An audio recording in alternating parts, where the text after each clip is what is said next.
Greetings, everyone. Welcome to Jealous 7 Thunder TV. And today, I want to talk about something that has been bothering me, something that I've been thinking about it over and over again. And that thing happens to be the Nigerian educational sector and the Nigerian youth. Yeah, the Nigerian youth, or let me say the Nigerian child.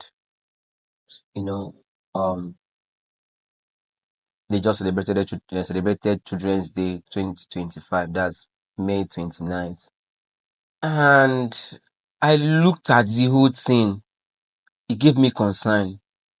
Like it gave me reason to worry. Because looking back from my days of elementary school or primary school,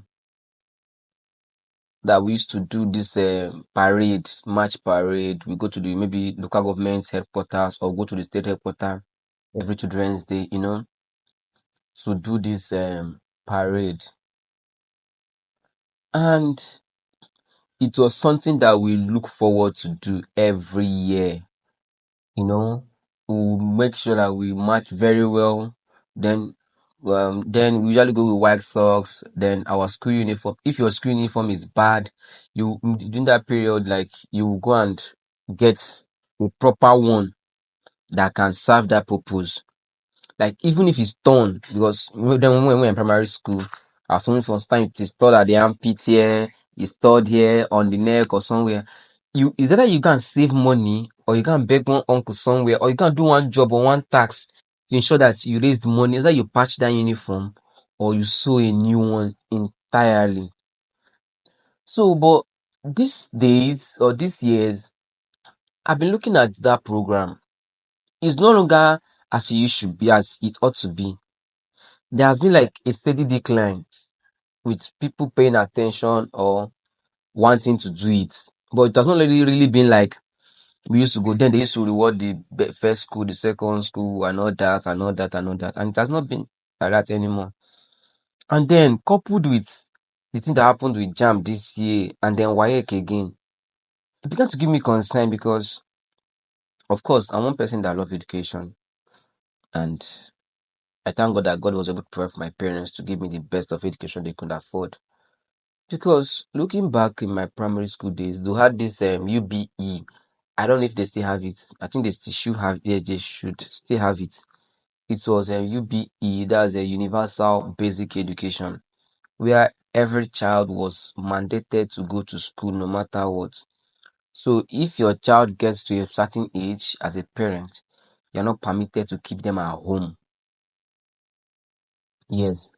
So, and then it was basically free. It was called Universal Basic Education. It was free. The government took care of whatever bill that was needed. I think then just get your child a uniform.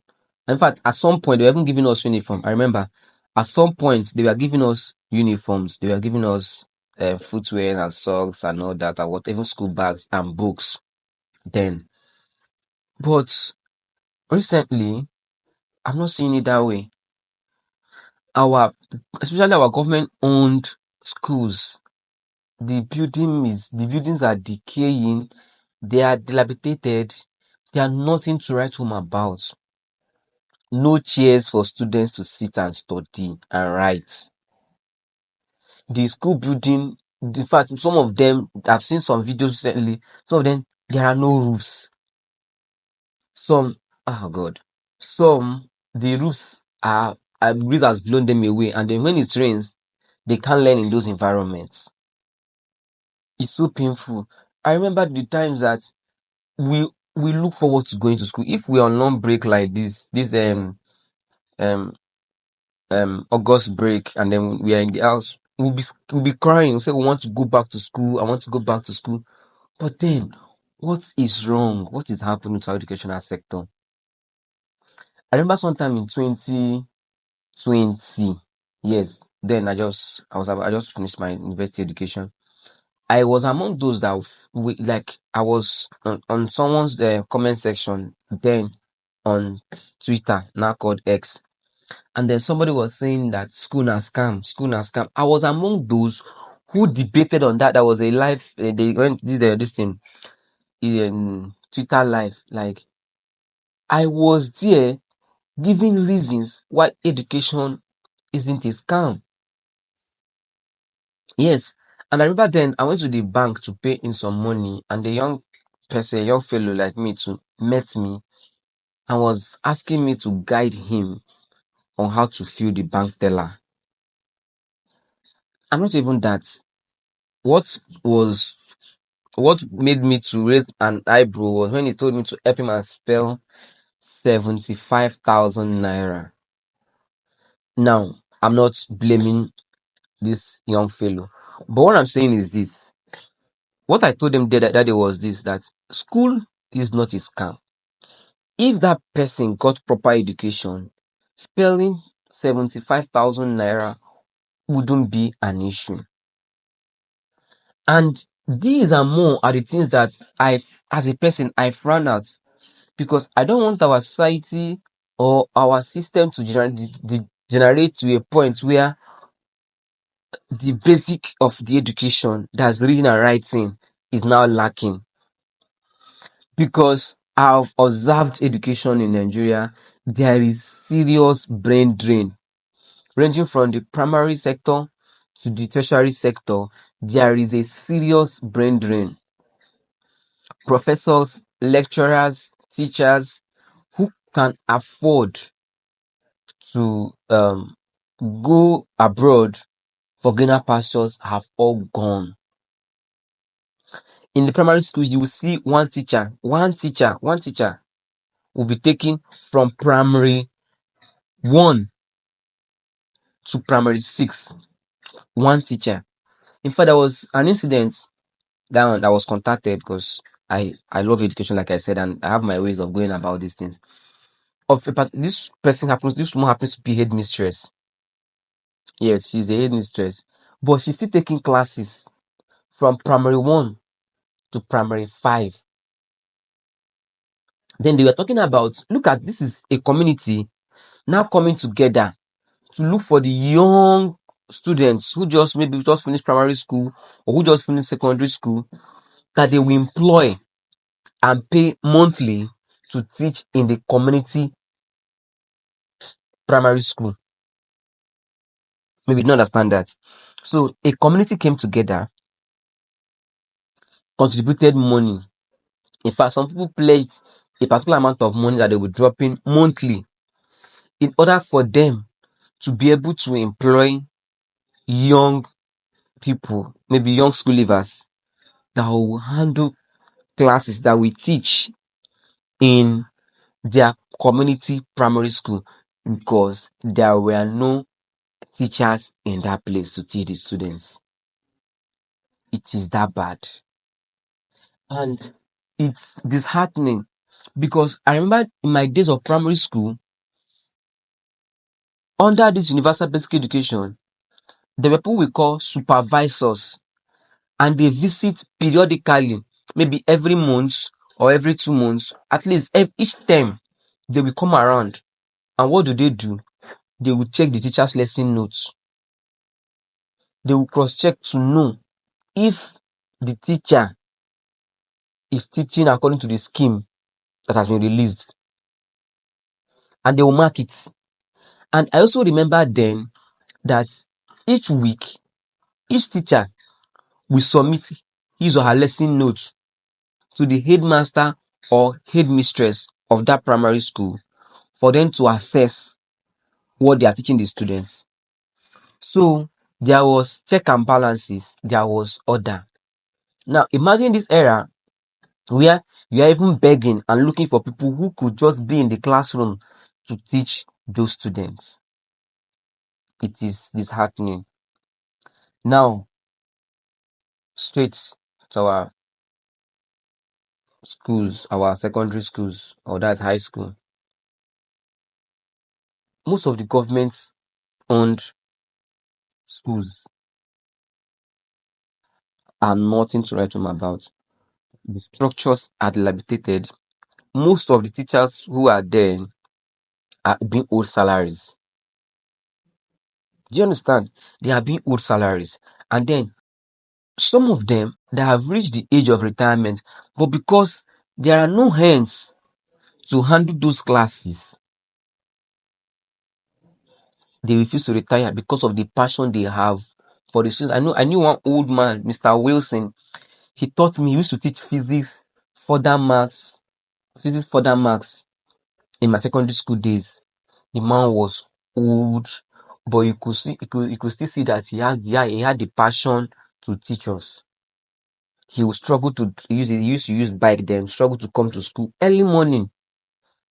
He would teach SS1, SS2, SS3 physics and further maths. Then he will still be the person to manage and teach us in the lab, in the physics lab. This whole thing, I'm beginning to think about them, is giving me concern. What in fact I wish that this video will get to the authorities that should look on the right authorities that should look into this. See, a state of emergency should be declared on the educational sector in Nigeria, because I feel this should be like an episode, because I will always talk about this. If I make some observations, I will come back to talk about them. I will get some students, primary school students, secondary students, to talk about their school and what they, because let me tell you the truth, the cream and crop of our current leaders, we are those that enjoyed the best of education in this country, because then they are being fed. Yes, I remember my headmaster of blessed memory used to tell me that during their days they are being fed. In fact, I think times they are giving stipends to ensure that they come to school. So everything was done for them to come to school. But these days, parents pay through their nose to send their children to school. Yes, parents pay through their nose to send their children through school. The amount they pay in for kindergarten is overwhelming.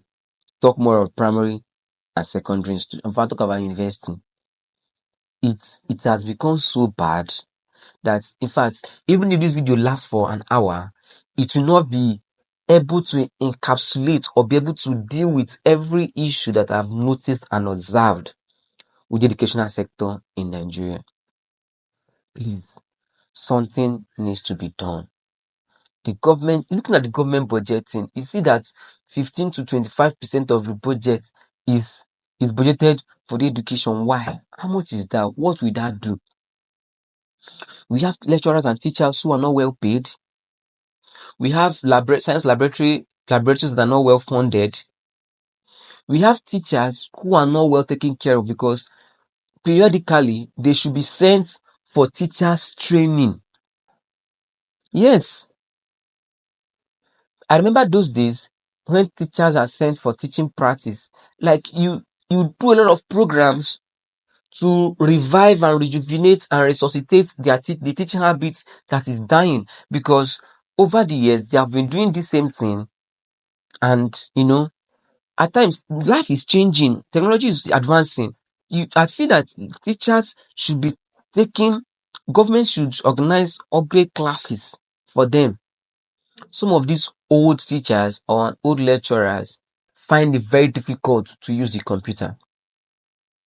And if a teacher cannot use computer in this age, how do you think that they'll be able to teach computer effectively to those pupils or students? Something needs to be done. Something urgent needs to be done to the educational sector. Because I remember in my days, we have in our neighborhood, or in the church, or in the mosque, or everywhere we find ourselves, we have one uncle, one auntie who is a lecturer, who is a teacher, who is a doctor, who is a professor, who is a nurse, who is doing something, who is a policeman, who is doing something professional for us to look up to. So in those times, when you call children in the site and say, "What do you want to be?" Say, "I want to be a doctor." You ask them, why do you want to be? They say, because this my uncle is a doctor and I want to be like him when I grow up. You call the right child, say, what do you want to be? Say, me, I want to be a banker. You ask them why. Say, because my mommy is a banker, I would like to be like my mommy. My uncle is a banker, I want to be like my uncle. But these days, when you call children, kids, little kids, 5, 6, 7 years, 8, 9 years, 10 years old, when you call them on the streets and ask them, what do you want to be? They'll tell you, I want to be an Azaman. I want to be a Yahoo boy. Because what is prevalent in society are illegal profession. Let me use that word. Because in a society, children will look up to the professions that are doing well, that are a bit flashy and enticing. From there, they will decide who and what they want to be in future because they can see the future of this uncle or this auntie, and they will mirror themselves using the uncle's future, so that they say, if this uncle has this car, when I grow up, I want to buy this car, I want to be like this, my uncle, I want to be like that, my uncle. But today, the young people, they care less about education because the government have neglected it. It is no longer juicy anymore. That is why you see people who wake up one morning and tell you that school is a scam. No, school is not a scam. School is actually a place that prepares you for the future. Yes, school, the way it's structured from the beginning has its limitations, but we cannot overemphasize the importance of basic education. At least it will enable you to read and write. It will enable you to learn how to talk and communicate. It will enable you to learn how to behave in a certain society. This video is becoming long already. I will do series of other videos talking about our educational system and how it should be better, because it is really a concern to me. It's really a concern. Look at what happened. That JAMB is saying that they failed over 1 point something million students because of glitch. This is an exam that is not a new exam. It has been going on for years, and it happens once in a year. And budgeting is made every year for this exam. How would you now tell me that students, that in fact JAMB, they are the people that set the exam, they give dates for this exam to be conducted, and it is now computer based, that's CBT, computer based test. And in as much as we know that normally there are some technical errors, but if that system has been test run over and over and over again before the day of that exam, I don't think there will be any glitch. But you see that the people managing this sector, they handle it with laxity. They are not paying attention to the things that should be paid attention to. And it's disheartening, it's painful. Because I don't know how they want to put it. Most of these children have read. If you give them an opportunity to write, they might not really maximize their potentials because they've been demoralized. And look at JAMB, look at WAEC. Because of logistical issues, students are writing exam from 6, 7, 8 till midnight. Why? Poor planning. Poor planning. Poor planning. Please, our educational sector needs urgent attention. I want to beg and plead with the various stakeholders, that in fact the Senate Committee on Education, the Minister of Education, the Commissioner of Education, and everybody who loves education like I do, to please step up. Step up. Let us see how to better the educational system of Nigeria. And I am of the opinion that education is not a scam and can never be a scam and will never be a scam. I'll be dropping videos pertaining educational system in Nigeria. Subscribe to my YouTube channel if what things I'm talking about interest you. Together, we'll create awareness for a solid, strong, and vibrant educational sector in Nigeria. Until I come your way next time, I remain Victory. And this is Jealous 7 Thunder TV. Thank you.